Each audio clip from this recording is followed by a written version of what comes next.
Halo Campaign Evolved is the next project coming out of Halo Studios. It is the ultimate Halo CE campaign remake. It is coming to Xbox, PC, and for the first time, PlayStation. It'll be arriving next year. To talk more about it, we've got Dan, Max, and Greg from the development team. Guys, let's get into this. Why is this the right game for right now? We did this work on Halo Anniversary. I felt like there were certain things that were left unsaid. There were certain things that we weren't able to achieve at that time. There were certain things we weren't able to do. It's a great time to revisit Combat Evolved for new players, for established Halo players, and maybe even for old friends playing on different hardware today, to allow them to play together and enjoy the franchise together again. Going back to the Halo ring again for the first time. For the first time is really important, and for them to be surprised by new content and feel like excited again about exploring the ring world. For new players, this is the right time for you to jump in. Think of this as your introduction into this huge franchise we've been building for the past 25 years.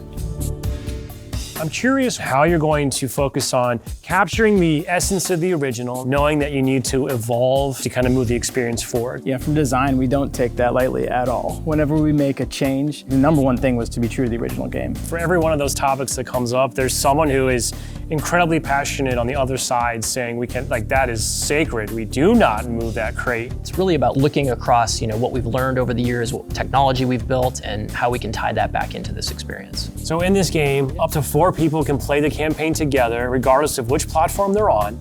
And then we're kicking it old school. We can play 2-player co-op on consoles, on the couch together, just like we did back in the original. What do you have to do differently to account now for 4 people running around? For different co-op counts, we will make some of the spaces larger. We also want to make sure we're authentic to the encounters themselves. So it's a balancing act between that difficulty tuning and making those encounters the right size for the right space. I understand that we've done some special tune-up works to the beloved Warthog. We have. There's a new seat, what I like to call the golf cart seat or the bumper seat. This is on the back of the Warthog, so now you can bring everyone with. Mind if I join you? Let's talk a little bit about one of my favorite aspects of the Halo franchise. What is a skull?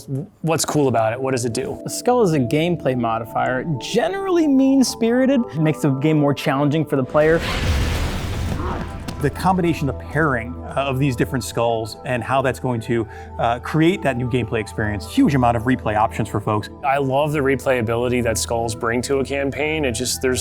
There's almost endless variety. We have dozens of skulls this time. The most that we've ever had in a Halo game. Are you a lasso guy? I think you yourself told me that you don't think anyone would ever be able to complete this game with legendary all skulls on. I don't think so. I mean, there's a lot. And so if you can do a true legendary all skulls on run, let us know.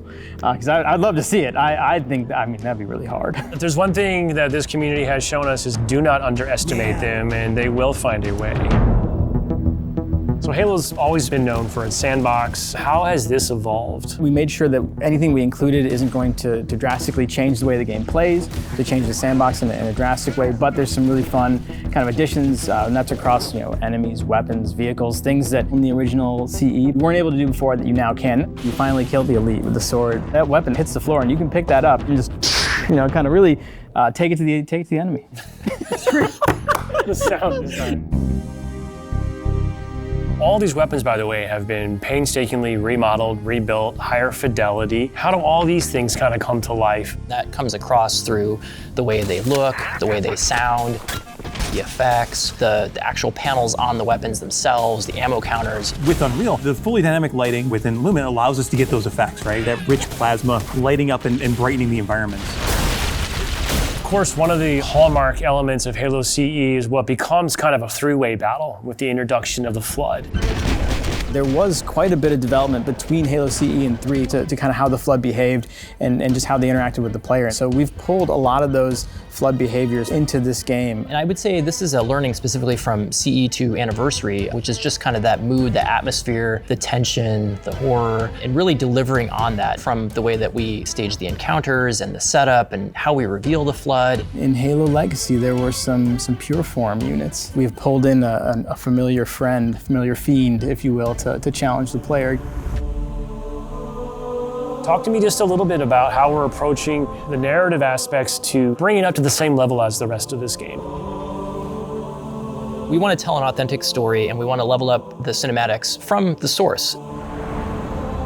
As we were building this out, we didn't just kind of put a new coat of paint over the original cinematics, right? We ended up revisiting exactly how they were blocked out, how they were sequenced, how they were put together, and we've done that across the board. We have access to original source assets, original source code, and access to the original storyboards. We are remastering, remixing the music to go along with these cinematics. We also had the core principal cast come in and re-record all the lines. How much firepower would you need to crack one of the engine shields? This really provides a degree of fidelity that we weren't able to do for Halo Anniversary. Now would be a very good time to leave.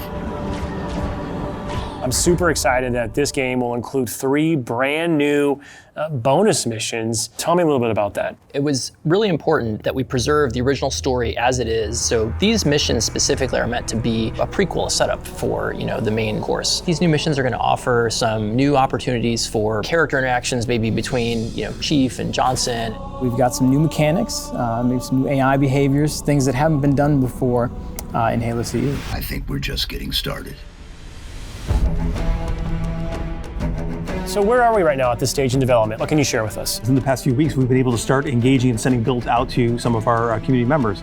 We can now see so many of the elements of the level really coming together. There's a point in every game's life cycle where it kind of just comes online. Seeing really high fidelity versions of the cinematics, elements of the sandbox and encounter tweaks and the lighting. You can go to someone's desk and give feedback live on an experience, and to me that's like a really exciting time in game development. The ultimate love letter to the game that started it all. I would call upon our entire Halo community to welcome with open arms this next generation of players. I'm excited to just relive these experiences again for the first time.